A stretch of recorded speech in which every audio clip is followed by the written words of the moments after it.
Mike, what's up, brother? What's up, good brother? Just leaving the outside. Man, I appreciate your time, man. I'm really glad we getting a chance to do this, bro. Thank y'all for having me. Now, um, I'm with you. I'm getting set up. Is this Yeah. PG R rated? How y'all doing this? How are we going? Yo, listen. So, I mean, I'm gonna keep it 100, man. I just wanted to have some unfiltered conversation with you, man. I've been listening to RTJ4. You know what I Thank you. mean? I follow everything that you doing on the activism front, and this month has just been one of the craziest months I ever seen. Yeah, Um, it's welcome to America.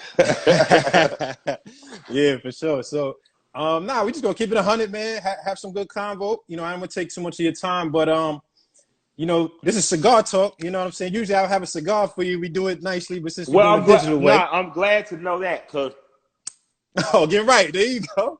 Get right, my brother. this ain't a cigar or a cigarette. I like your style. Yeah, I don't smoke tobacco or use Nicorette, so I'm glad that smoking is allowed. That's what I was really asking. How Man, y'all great. doing out there? Hey, man, we feeling great, man. This is it's Black Music Month, so I want to start off just kind of, musically. When I'm listening to, Run the Jewels, we on number 4 now. You guys are so eclectic, man. Just the stylistically, the way you rapping, the beats, the production. Where did you get, your musical influences? Man, me and LP are born a month and some days apart. He's my older brother. What's up to my man Jeff? I see you out there, one of the greatest comedians going around top 30. Um, me and L literally grew up. It's the weirdest of acquaintances. So imagine Run the Jewels, an illustrated novel or a comic book, as you know, in layman's terms. So Yeah, imagine one kid is born in the mega metropolis, Gotham City, New York, where hip hop is being born at the same time. You know what I mean? Middle class white kid, musical background. His father, mother is brilliant woman, raised him, but she has a tight hold. So like every other parent in America, she won't let him go to things like Fresh Fest and stuff. But he's right in the heart of it, yeah, growing up right there with Rakim pumping, Big Daddy Kane, Cool J, Grandmaster Caz, just all the shit. yeah. And you know, down below at the bottom of the map, there's a black kid, same age, All but his right. mother's only 16 years older than him. So this kid gets to go to all the fucking concerts, Fat Boys, Run DMC, Beastie Boys, but he can't touch the culture like L. So he's an admirer from afar of when it travels through his town. So we grew up in what many people would call the first golden era of hip hop.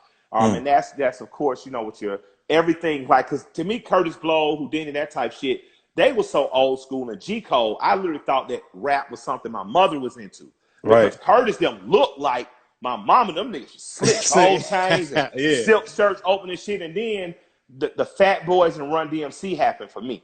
And when that happened, like the Fat Boys, people think now they was just some fat dudes. It was funny, Nah, but they was rapping they though. was Yeah, they rapping. was They was rapping. Yeah, rapping their ass off, and yeah. they was dressing their fat ass off in Levi's, Adidas, Dapper Dan, Gucci suits and shit. So imagine being a little chubby kid from the South. You like, Oh, that's the this yeah. the shit. This is what I'm about.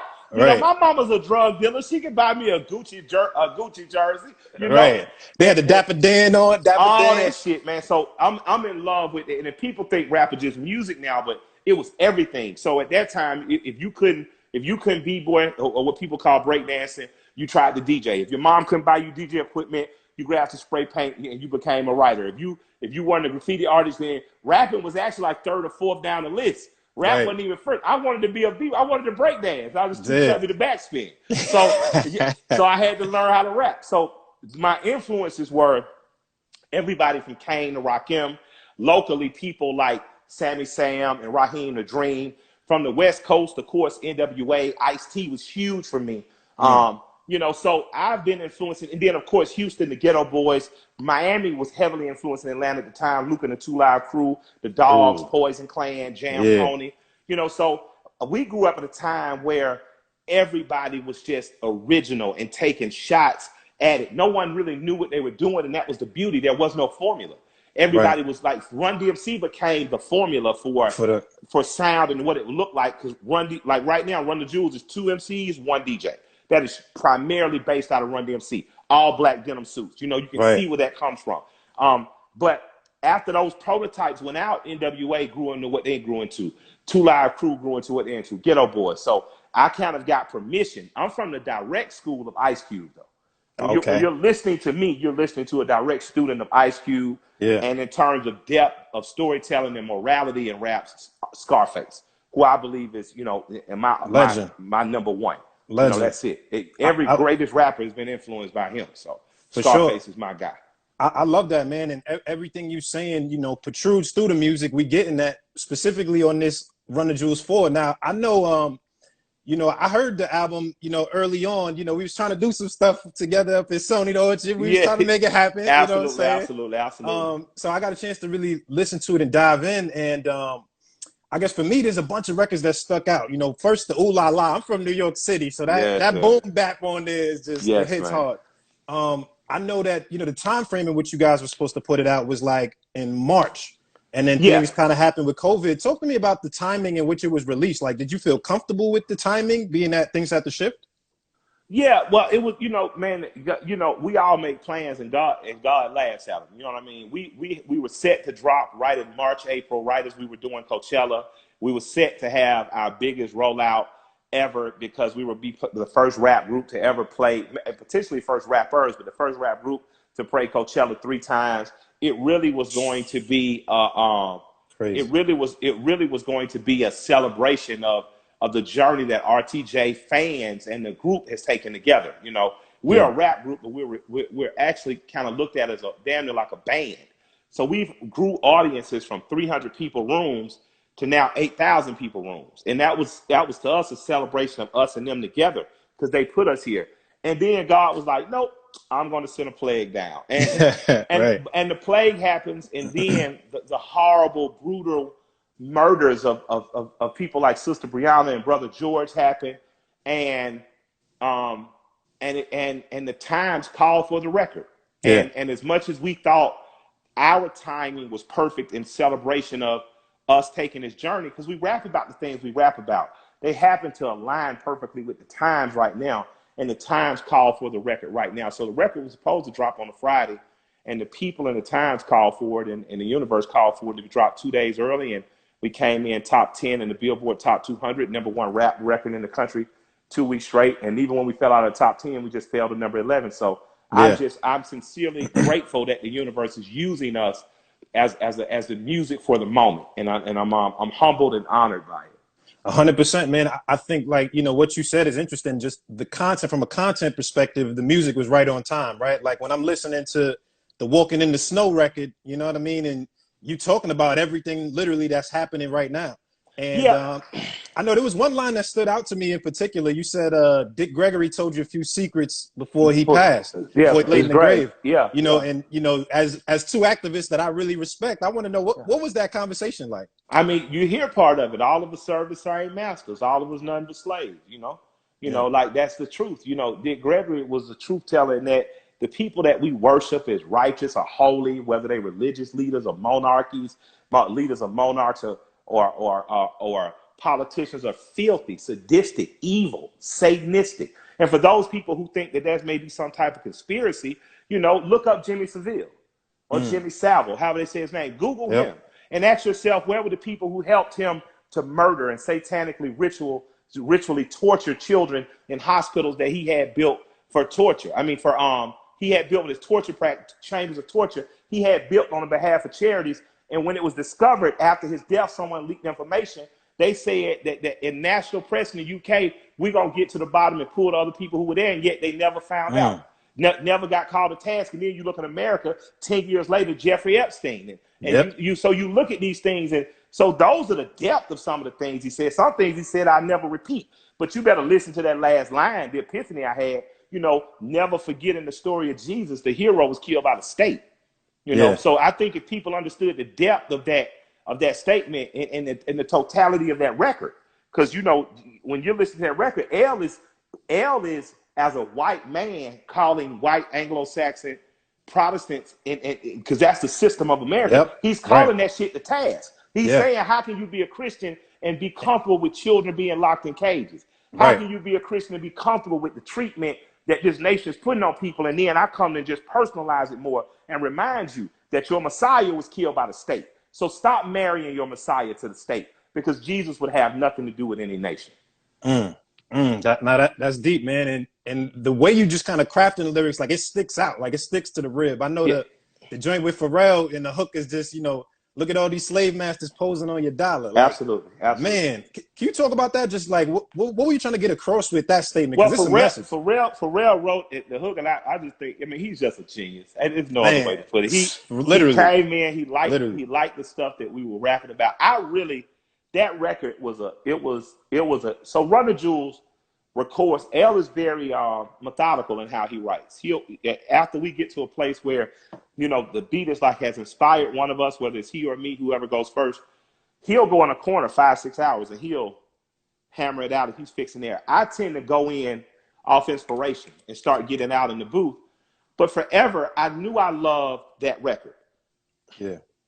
The spirit of it. Because, Pharrell brought it to fruition with the words, but the spirit of the record I knew I loved.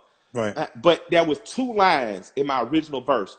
I wanted to, so the stutter pattern's just in the South. Just here, in it. right? Yeah. Like, right. so that whole. That's already there. Lord Infamous, God Bless the Dead, used the stutter pattern. Yeah. I used it early on in Actions. The Migos have mastered. Man, shout out to Takeoff, man. Shouts out to my nigga Takeoff. Yeah. Oh, man, that's you a real nigga, man. For real, because they don't understand. Listen, man, this some rap shit. If y'all just came for that politics shit, fuck that shit right now. My nigga Takeoff and Offset Quavo, I love them all. I love them boys like the Goody Mob. Like, I love them as a group. But that motherfucker Takeoff in that stutter pattern. Hit different. Yeah. So in this record, I'm like a Southern MC. I'm using the stutter pattern, but it was 2 lines I didn't like, and they disturbed me forever. But once I fixed them, it was perfect. It was like that's it. Because I wanted to get across very heavy information and have you, and before you know it, it's in. Like, can you believe marijuana getting ran by corporations running marijuana? And your country getting ran by a casino owner, and you sitting there like, hold up, this is he talking like yeah. So after I got them lines fixed, that was it. But I was like, I need the ad libs. So I wanted the ad libs for them to be a second rap. So man, that made me happy. Like, okay, we got a record coming now. L dropped his part, fire. Zach came in and scorched the earth with that motherfucker. I love that. Yep. Man, but shouts out to my man KP the Great. Legendary A&R, DJ. Kawan was just like, he likes the record. They was jumping around the world, going from wherever the fuck Pharrell be going, Morocco, Spain, Madrid, all that shit. And he got back to Miami, and KP was like, I'm gonna make sure you hear it again today and get down. And man, they got it done. So thank him and Pharrell. Pharrell sent that hook back and said, Mike, I want you to say this part. Yeah. I want Zach to say this part. And L chopped that shit up, man, beautifully, man. I can just say I've worked with 2 of the greatest producers and writers in the world with him and L now, and having Zach on the track. And I'm honored. But with that, man, it's like, man, this was just too good. We had Josh Homme, we had Mavis Staples on the record, we had Together, we had 2 Chainz on the record. Oh, that's like a flip, like did his verse. I like that. Buy a hot dog stand and keep it frank with you.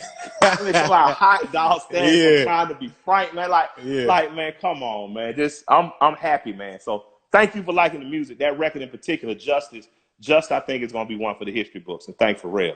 No, absolutely, I agree. That's a big record, man. Another thing for me, man, I caught up on the trigger warning on Netflix. I had to catch up. Yo, first of all, number one, just like what you're doing, I love the humor in it. Like, you give me real shit, but the humor in it is so dope. And the first episode where you were like buying black for 3 days, right? Like, I'm only buying straight black, nothing else black. And we kind of get to see how hard it is to really find black-owned things. You know what I mean? And I know, just for me, when I'm doing the history, I'm looking at, Tulsa, Oklahoma, Black Wall Street. Do you think things like that are possible in today's times where we can have a sustained economic presence, like in a specific area? I'm going to call the mayor after we hang up, and I'm going to say, we really need to do a better marketing campaign. Atlanta, although not the home of all of things black, is a city of black accomplishment, not black accomplishments. We've had accomplishments in Atlanta for over 100 years, whether that's Alonzo Herndon's 26-chair barbershop that only serviced the white community, that taught him about insurance and bonds, which led him to opened the Atlanta Life Insurance Company, which became the largest black insurer. Whether that's John Wesley Dobbs, who was the grandfather of Atlanta's first black mayor, who essentially was the unofficial black mayor of Black Atlanta in the Edgewood Auburn Avenue district, where black businesses thrive, and I still have a business in that sector today.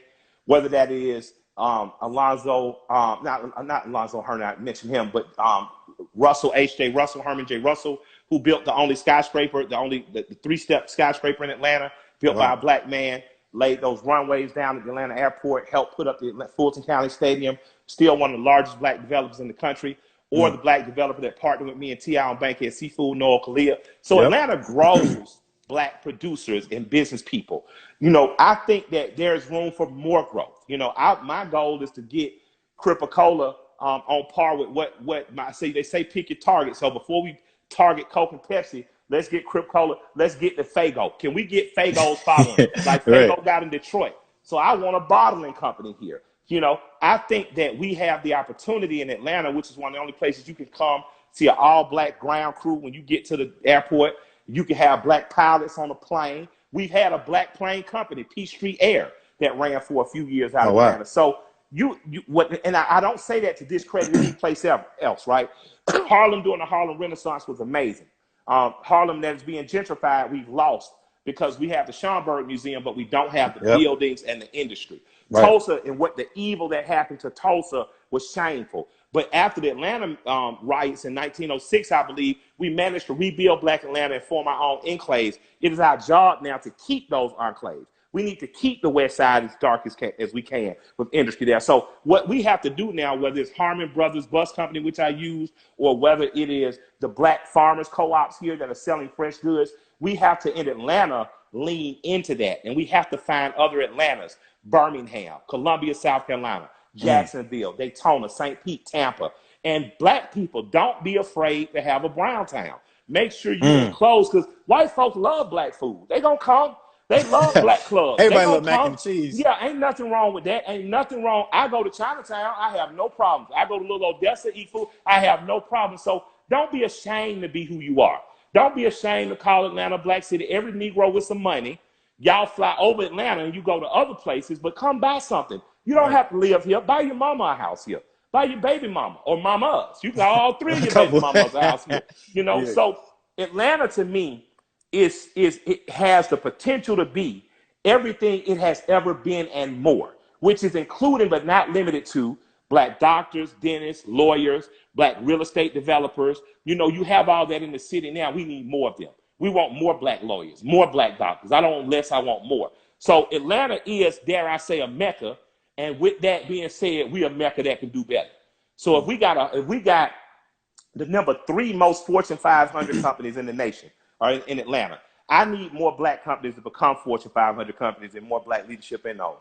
So those are the things that I want to see out of Atlanta, you know. And I'm proud of us for what we've been. I'm proud of us for what we're doing. But all that said, even being the mecca, we can do better, and we can help other cities grow. I want to see everything from Johnston, South Carolina, where the mayor of Johnston is a black man who used to be an intern in Stankonia. He got nominated for a Grammy. He was an intern. I remember asking Terrence Colbert, I said, why do you want to be a producer? So I can go back to my town and take industry there and change it. He went back to his town, became the youngest black city councilman, then became the youngest mayor. And this is from a black man. So that's what we have the potential to do here. And that's what I want to see us doing more of. Then I get off my Atlanta soapbox now. You know, Negroes gonna say y'all ain't Wakanda, and I'm gonna say you absolutely right, we not. Right. Because we don't want no CIA agents in our shit. Yo, I love that, brother, man. It's great to see, and you know, I think one of the things that I've kind of just taken notice of, like during this whole, you know, like I said, this month has been so crazy. You know what I mean? This is the craziest protest globally sparked. You know what I mean? And with everything happened, I noticed one thing that I guess was a little disturbing to me is that I feel like there was so many different voices. I don't know. I feel like kind of back in the day, you had select few leaders where they could say something and then we would all kind of buy in and then we could like move collectively. And I feel like now you got it to where it's like some people feel like this and other people feel like this. How do you feel we're able to all get on the same page collectively to like move for a certain initiative? Well, I mean, that can happen through plot, plan, strategize, organize, and mobilizing. So everybody is not going to do everything that same way all the time. Dr. King and the SCLC a lot of time were mobilizers. They mobilized the people that got there. They had the best marketing campaign. Everybody was in the churches, was connected. They used a black church just like abolitionists did as a railroad effect of passing communications. But the organizers were young people like the people on the ground in SNCC. Then you had people who didn't want a part of the political or legislative process at all, like the Nation of Islam and what they produced out of Brothers Malcolm X. Shouts out to Elijah Muhammad and most honorable Louis Farrakhan now who continues that work. I don't argue religion, so I don't care who you think is God and all that shit. What they did was allow real structure to come. So people who didn't want to be a part of the system, just like the Amish or the Mennonites or the Hasidic Jews, they were able to pull and do their own enclaves and worry about themselves. So black people haven't just started being represented by different people. We haven't just started having more than one. But the danger of having one or two people talking is a bullet in their head. That's why I'm always quick to remind people I'm a part of a protracted struggle. I'm a part of a leadership that I don't seek leadership. I didn't ask anybody to lead them. I don't have no organization I'm begging you for money for. I respond to the times and when the people have called me. You know what I mean? So if I'm called by the people, Huey said the people determine the revolution, not the vanguard, not the leadership, the people. So when the people are ready, that's when it will happen. When the people become so angry. I was talking to Cuz Lightyear, an amazing rap artist and writer, right? So I'm talking to Cuz. Shouts out to R-Max. I'm wearing them too. It's a black company. I ain't have no other t-shirt. All right. Oh, that's fire. That's the Get Out. Yeah, that's the Get Out. That's all. I was stoned. Shouts out to them. I had to put it on. But we were talking. I was just like, man, when your woman is mad, she might cuss your ass out. Yeah. And she still come to bed. And y'all might make love and make up in the morning. Right. But when she gets so mad, she won't talk to you. And she gets so mad, there's just nothing else to say. You've lost her. When black people get to that point, we just tired of talking. When we get to the point where that dollar is restricted, so we not even going out to TGI Fridays on Fridays. I eat soup at home. When we get so fed up, we no longer buy Tide or Gain. We only buy True detergent, which is a real detergent. You can look it up at WeBuyBlack.com. I saw it on the show. You can go there. When you get so fed up, you don't buy whatever new boxes they sell in DTLR, you buy the black boxes. And when you get so fed up that you only buy the necessities, you only buy fuel for your car, you buy anything you get to the point you're growing your own tomatoes. When you get that fed up, that's when we move. Now we're gonna have little movements now. Like we acted a fool, and you see legislation popped up to restrict these dog ass policemen from treating us like that, right? So if that can happen to that, imagine what happens when we really organize. But the organize must not be about a messiah. No messiah is coming, black or white. The only thing that is going to save us is systems. We have to develop our own system and methodology for dealing with one another. And until we do that, and our system, like right now, people hit me. They looking into communism, Marxism, socialism, all the shit I looked at when I was 18. Right. I get it. I happen to be born in a capitalistic system. I happen to become a capitalist because it's what I was born in. I look at my brothers who grew up in socialist and communist countries. They have thrived in whatever way they can. But to be true for you, none of these white folks' system is paired well with us. None of them. We're not doing no better in America, but we have opportunity here. Right. But we're doing bad in Russia. We're doing bad in India. We're doing bad in China. We're doing bad in Perth, Australia. We're doing bad in Africa because we don't have a system that fights the systems that use and abuse us. I don't have the system. I can be a part of the solution. I know what I bring, but we are going to develop it together. We have only been free in this country 56 years. So let's not be too hard on each other. You know, we have to start forgiving. I had a brother hated me on the internet. Brother gave me the business. I'm a sellout. I'm a sucker. Damn. So right. The other brother who hated me too asked this brother, they said, well, brother, what brought you into the revolutionary process? And this brother said, Trayvon Martin. And then I understood why he hated and was so angry with me, because one of the brothers had been in the military and he didn't realize that his white counterparts might have seen different from him. And all of a sudden that he saw the truth of who they were. Well, I saw that at 16 years old. Right. And then I realized I'm not arguing with a man. I'm arguing with the 16-year-old me. My grandmother, I would read Malcolm X's autobiography. I coming out of my grandfather, and I tell my grandfather how revolutionary I wanted to that be, and changed me how we too. could. And you know, and my grandfather just look at me and say, "Your people not ready," and just look at me and laugh, and just and where we going? Get the fishing rods ready. We going fishing, and then we go out there fishing. I'm like, Granddaddy, what you talking about? Our people not ready. I just read the book, Granddaddy. Like, what are you talking about? We not ready. It's the time. And he'll look at me and he say, "Who grow black folk food? Where do black folks' stores go to?"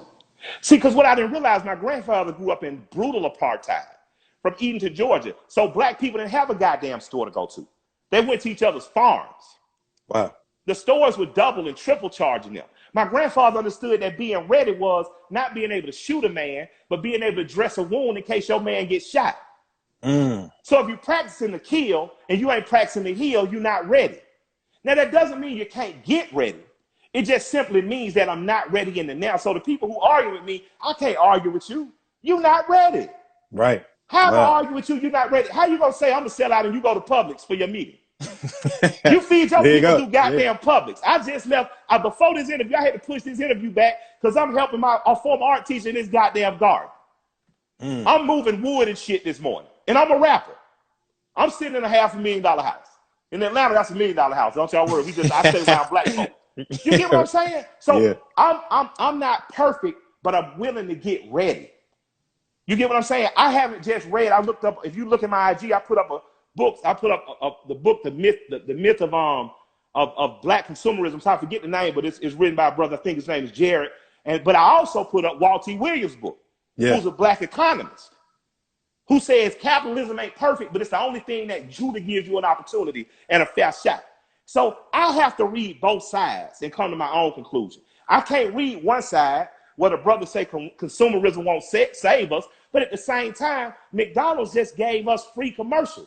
Right. So why the fuck would a corporation give me their commercial? Oh, they need niggas' money. That's a fact. Unorganized consumerism won't save you. But organize a dollar and see what happens. You get local politicians elected. You get legislation changed. Look at what organizing your dollar did in Birmingham. Right. When you chose to restrict your dollar, what happened? So I'm just trying to tell people, before you take on an ideology because it feels good, understand that we need to develop our own system. What does capitalism look like in the black community? What does socialism or Marxism look like? And we need to define those things for ourselves. Because all we doing is putting on, just like when you see the Africans put on the parliamentary, they look goddamn ridiculous. God bless their soul. They imitate white folks that's trying to be Egyptians. You imitating folk imitating you. So the systems are what we have to develop. And we don't have all of the systems, but we do have some systems that are working better than others. And we need to imitate and replicate those systems. And the ones that don't work, we do away with. I don't give a damn if y'all take down, because I'm not a believer in any Abrahamic religion, right? What I found out going into my episode of Church of Sleep is less about the image of Jesus, which is poisonous. A white image of Jesus in Africa is poisonous because it teaches you not to have confidence in yourself. But once I get past the mythology of this is it's race, I don't even need Jesus, period, because again, I'm not a believer that the person ever existed. Right. What I need to know and believe is that the story came from me.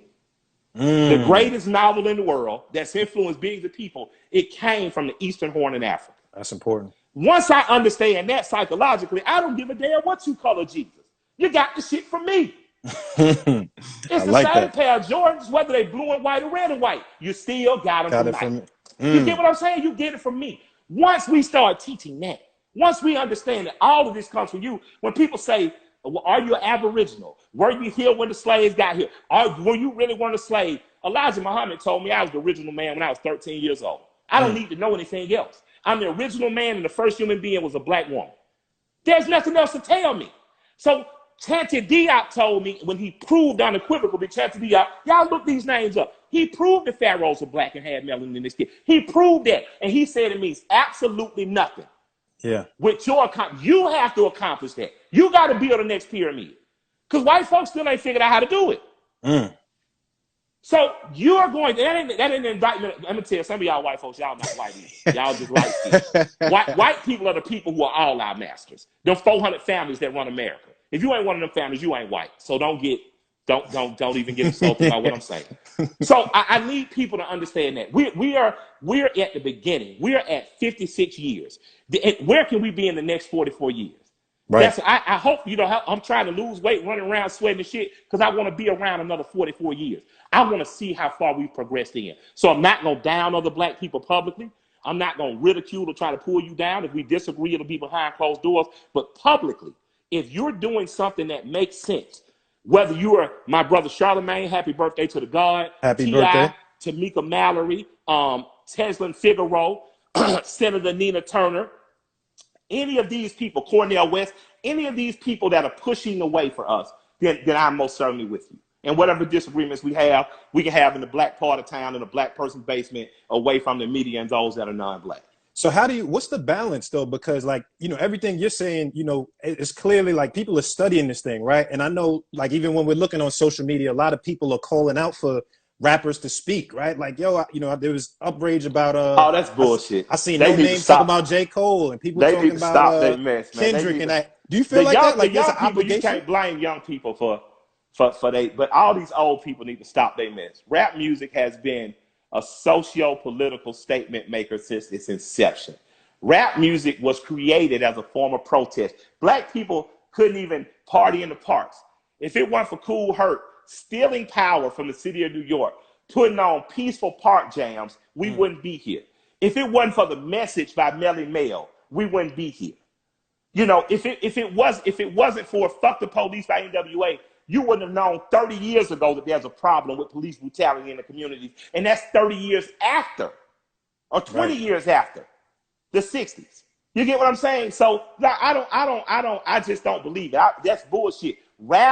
Rappers, people associated with hip hop, stop letting people run that bullshit on you. Like the OG Chuck D will tell you, rap has been that. For every I hate hoes, you've had a fuck you fuck nigga record.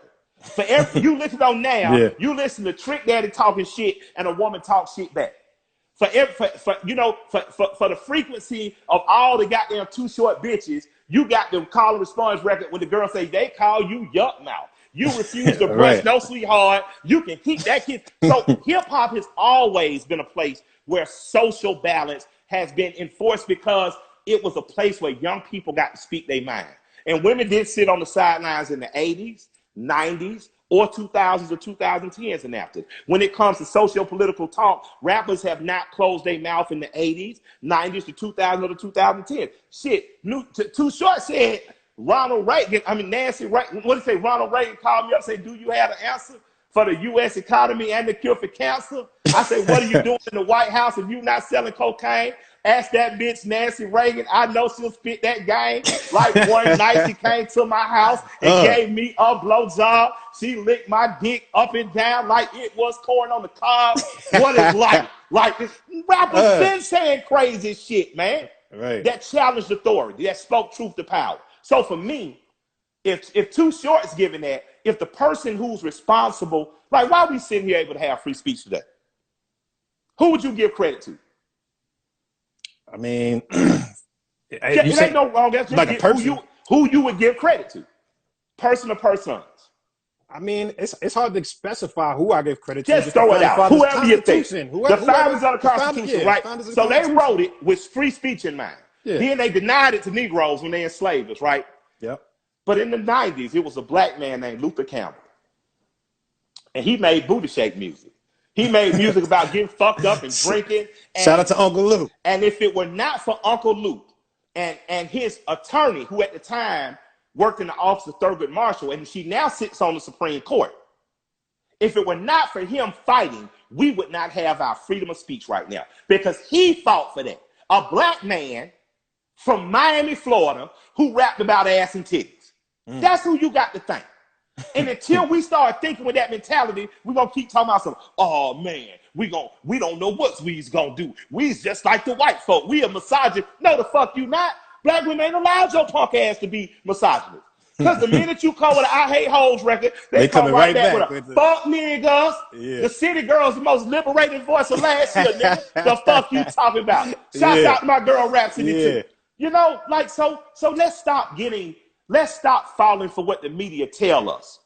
And let's look at us as a culture, what we really are. The Source magazine used to be the music, hip hop, culture, and politics. Yeah. So keep all that in mind. That's all I'm saying. Don't let people tell you who you are. Know who you are already, and move like that. You already free.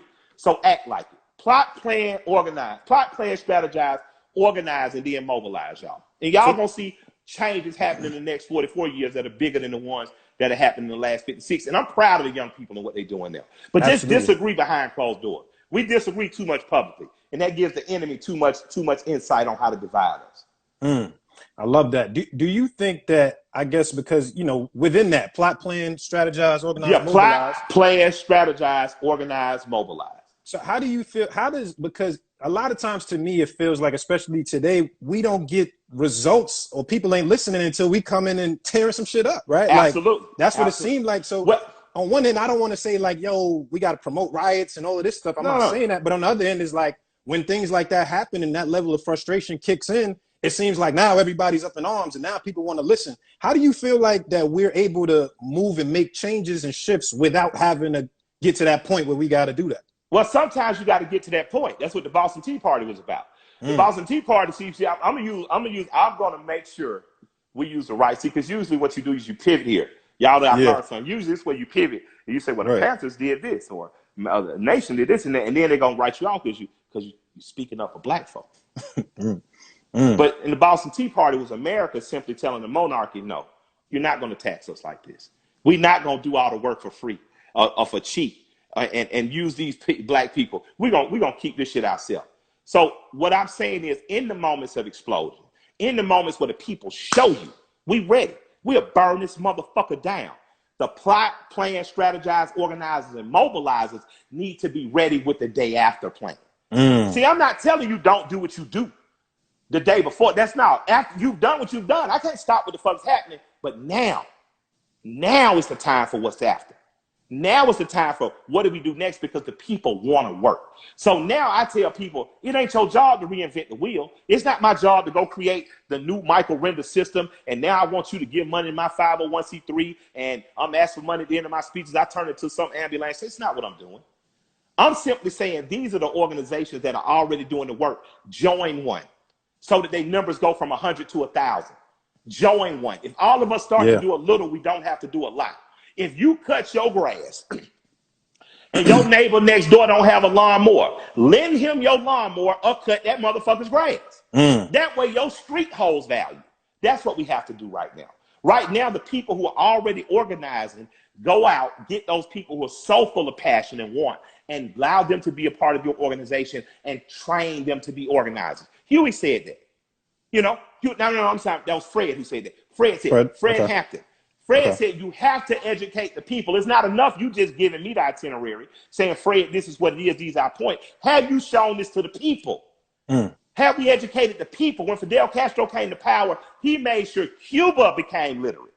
He didn't say just white Cubans, just beige Cubans, and Cubans that were here first, dark Cubans. Everybody had to get caught up. Everybody had to read. So in matters of public education in America, Jane Elliott's Brown Eye, Blue Eye should be taught in kindergarten. Every American. I don't give a fuck if you're in Iowa or the Appalachians or Alabama. If every 5-year-old child starts off understanding the brutality of simply identifying someone as a different race or eye color or hair color, the brutality of shaming that person and using that person, then within 15 to 18 years, you're going to have a radically different America. But are we going to do that? If every white child in Dixie, in the good old South, understood that the person who died, the first person who died on behalf of the American Revolution was Crispus Attucks, a black man, how different do we think about America then? If the first person to die on behalf of this country looked like me, how the fuck you gonna tell me not to take a knee? Or it's disrespectful to a soldier? So until we start that, then we not for real. And that's all my grandfather was telling me, man. I love that. Your folks not ready, man. Your folks not ready in terms of their own community, and the bigger community is not ready. We lying. We capping. We bullshit. They campaigning. All these corporations, they gonna call people like me to say, hey, Michael, will you speak on our behalf? And you say, yeah, well, what are we doing? Well, we'd like to pay you some Negro money. You know, Yeah. no. Treat me with the same respect and dignity you would someone of your own. So people need to understand that. People need to understand that when we really ready, Americans, and I'm not talking to your politicians or our masters or our owners, but when we really ready to reconcile, like James Baldwin challenged us to do, to reconcile who we are as Americans, when we're really ready, we'll move forward by leap years. Mm. You know, when you say stuff like Mitch McConnell, who's so old he a day after death. Yeah. When Mitch McConnell can say that slavery was so long ago, I'm a post up. I've been debating, but I'm a post up on my IG. I have a picture with me at my great grandmother's knees, Mm. and she taught me how to sew a button on a shirt. Well, who taught her how to sew a button on a shirt? Her mother, who died 2 years before I was born, and she was born into slavery. Mm. That's how close slavery is. I'm a 45-year-old man who knows how to put a button on my polo shirt when it pops, because the woman who showed me was taught that by a woman who was enslaved. Mm. So when damn near dead Mitch McConnell said something like that, it's evil because it's disingenuous. And what we're going to have to understand in this country is we're going to have to have a truth and reconciliation moment, or we just doomed to fail. The greatest experiment in making a nation of multiple people and cultures will fail because of ego and insecurity if we do not take the time to simply do what is right. And that's Right. simple shit like teach children. That's simple shit like communicate with people who don't look like you in a fair and honest way. That's simply white people who know and get it, being brave enough to understand. It's not just enough to spaz out at Thanksgiving dinner and say, "Unc, you're a fucking racist," and storm out. No, you got to take the babies after Thanksgiving dinner in a room for ice cream after you're a little stoned, after you went back and smoked a joint, and you have to watch the blue eye and brown eye experiment with them while Yeah. the rest of the family is in there making nigger jokes. Right.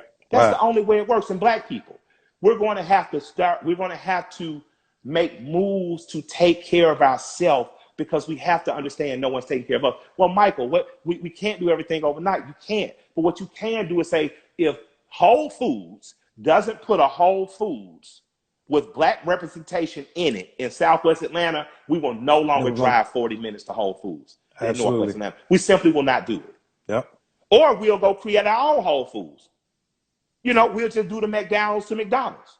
Oh, this Right. McDonald's? Yeah, we You're good McDonald's. McDowell's. Yeah, we got all the same shit you Yeah. got, but No to the seeds brown. on the bun. No Yeah, seeds. so yeah, Yeah. ain't nothing wrong with that. They swag Yeah. swipe all the time. It's 80 little babies now. We got little baby out them companies when it found 80 more little babies. And Right. you can do the same thing in capitalism. You know, and I just want people to understand that, man, we can, we must, we will. You know, we can. We only 56 years, so give each other a break. But the first step, okay, we got black products, get them in major chains and then support them. The next step, get us some major chains and support them. Mm. You know, I love when people pop up on IG and tell me black shit. I was like, I got a Black Planet account too. We can argue over there. We can argue on Convo. Right. You know what I Right. mean? But we Yeah. have to start to do the little things. And the little things, if we all do a little, we can all get a lot accomplished, I believe. Man, I love that, brother. You dropping some real gems here. I know for me, one of the main things, like obviously, like, you know, George Floyd kind of kicked this thing off, right? That seemed like the inception of just this big explosion. And obviously, Breonna Taylor, rest in peace, is a huge part of this and what's going on. And you know, these officers still haven't been indicted. We haven't seen any charges. It's been 100 some odd days, and it's just like, you know, it pisses me off, man. I get upset just thinking about it. I'm just like, man, like what do we do? Like, who do we got to punish these parties? It looks like nationally, although I haven't read it, it looks like nationally something is being proposed or passed through Congress to trying to see if it can get through Senate, I think, around a police reform bill. A big part of the reason I supported the person I supported for president was that he wanted to have an independent prosecutor federally to prosecute these type things. It is time to punish these political parties. Nationally, screaming and yelling and burning down shit gets the attention. It gets the laws to start being pushed. But locally, your mayor has the power to appoint your police chief. Mm.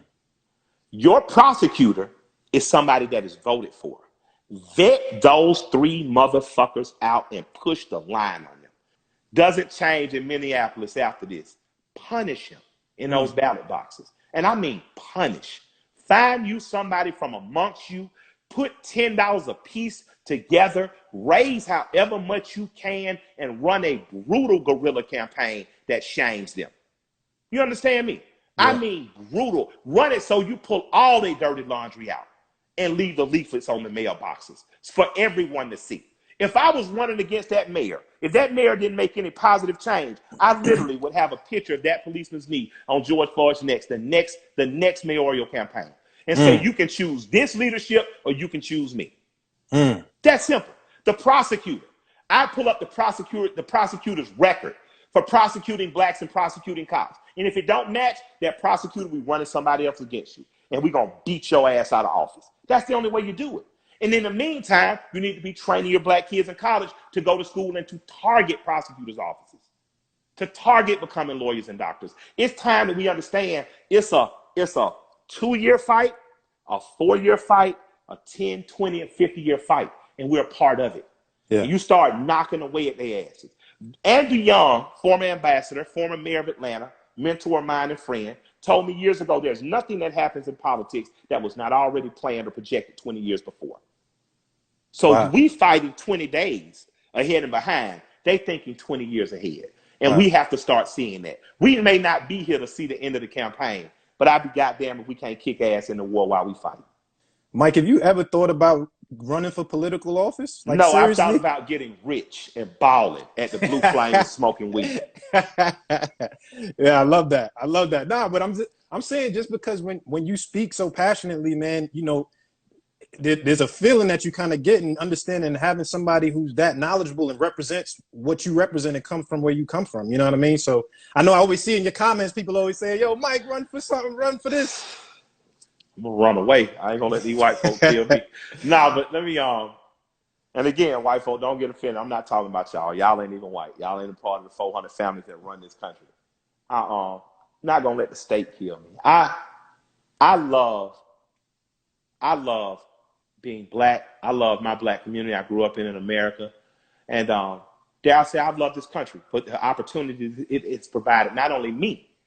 My family came directly out of slavery and the sharecropping. They bought their own land in Tuskegee, Alabama. We still own that land. You know, I got $500. I bought me a pair of Nikes because they cut wood off our land and pay us for it. So this country has worked for us in a lot of ways. But there are a lot of things that don't work in this country. It doesn't make sense that someone in Louisiana who owns 400 acres of land, their cousin in Philadelphia who doesn't understand what land means can sign off a piece of paperwork and the laws are written that'll help that family lose its land. We need to change those laws. It doesn't fit that the 13th Amendment still stands and allows for slavery in terms of imprisonment when we know there's an incentive to imprison black men. So there's a lot that this country needs to fix. But I can't fix it if I'm not a part of it. So the way I'm a part of it now is in helping people to mobilize, to plot, plan, strategize, organize, and mobilize. The way I want to be a bigger part of it is to be someone who becomes successful at practicing compassionate capitalism. I absolutely want to be rich. I absolutely am. I'm nigger rich now, as they say. I'm Negro rich, but I want to be really rich. And I want to help people who should be in office be in office.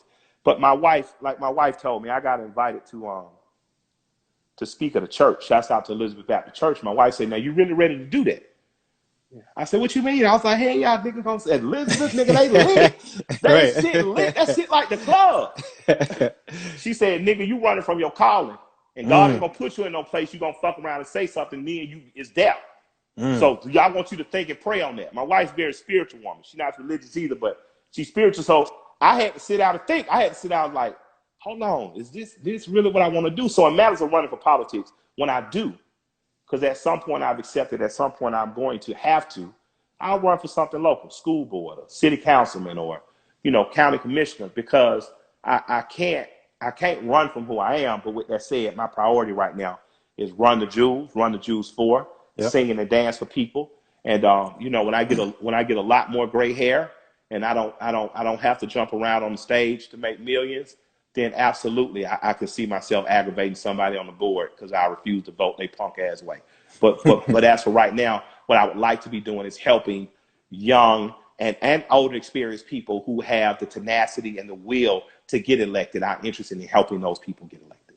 Man, I love that, brother. I can't wait. You know what I'm saying? I love that, bro. I think one of the initiatives for me, man, and I want to know if you're familiar, and this has kind of been important to me, just, you know, kind of reading, doing my homework and understanding like police brutality and just sort of the system that perpetuates it.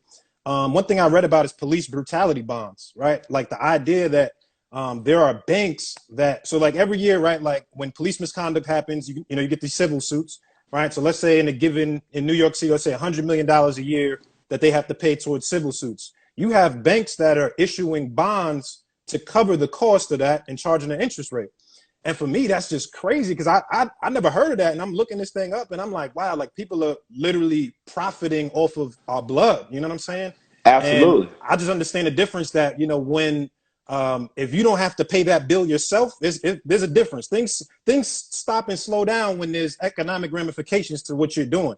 You know what I mean? So that's something that I'm passionate about, and I wanted to tap in with you, man, because I'm doing a couple things behind the scenes on that, and it's something that means a lot. Well, I don't know much about the bonds, but I'd like to know more, so send me some information. I do think there's a way to financially cripple the incentive to abuse people. Black people are permitted to be abused because it seems it's the way it is. And for those who don't believe me, months ago on World Star somewhere, there was a white man being locked up in an airport. He literally said, "I'm not black. You can't treat me like this. I'm not black." So people know how we treat it. It's accepted. Not only with black people, with poor people. If you look at rural Arkansas, Alabama, police can be said to be as equally as brutal to poor people. And either those bonds or public funds or things that are not directly attributed to that officer are forced to pay for their crimes. But what happens if the officer's pension? What happens if the city is affected in a way that affects them and it doesn't touch your money? What happens then? So I'm interested in seeing the best ways to punish them financially because I don't know those. But I'd be interested in learning more, and I'd be interested in helping because it's, you know, I had a banker tell me, a friend of mine who's the president of a bank, he said, you know, it's nothing like pain as a teacher. You know, when my grandmother was a younger woman and teaching us to beware of hot things, she literally put your hand near it. So you saw it's hot. Now, she didn't burn you. She didn't leave your hand over it, but she let you see. Like if you kept touching and reaching for that pot, she'd take your hand and, oh, it's hot. You see now, don't you? And that's what policemen need to see. And they're not just policemen and human beings.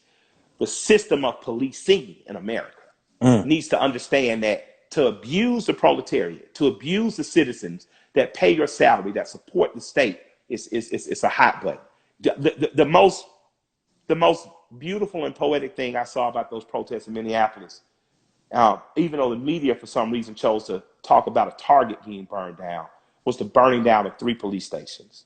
Because it directly, for the first time in my life, it showed directly the people were angry with the state. And they weren't going to just, because retailers have insurance. All that shit's insurance. Right. But the state had to understand that the people are mad enough to burn down buildings of the state. And that are owned by the state, which is essentially theirs. That was a game changer for me. And I believe that if we figure out a way financially to brutalize them when these things happen, that there's an incentive for the state then to chill the fuck out and call their dogs off. I love that, man. Yo, Mike, I really appreciate you, brother. Thank you. I'm gonna send you that information too, man. Man, please don't. It's crazy when you. However, You know I can help amplify. I'm having a lot of conversations behind the scenes, but I'm gonna definitely chop it up with you on that. And you know, I didn't want to take up too much of your time, brother. I really appreciate you stopping in and checking in, bro. Man, I appreciate you. You are, man, definitely one of the most dynamic and intelligent and informed interviewers I've ever had. I appreciate you, black man. I love and respect you. I'm very proud of you, and thank everybody who checked us out today. Thank you, brother. Hey, yo, first of all, my mom, she love you too. She always says shout out. My mom in the chat somewhere. Marguerite. Oh, man. Mama Marguerite, what a beautiful product you've given the world. Thank you. Man, you just made the whole month with that shout out, brother. Yeah. I love it. All right, yo, Mike, appreciate you, dog. Absolutely. Peace. All right.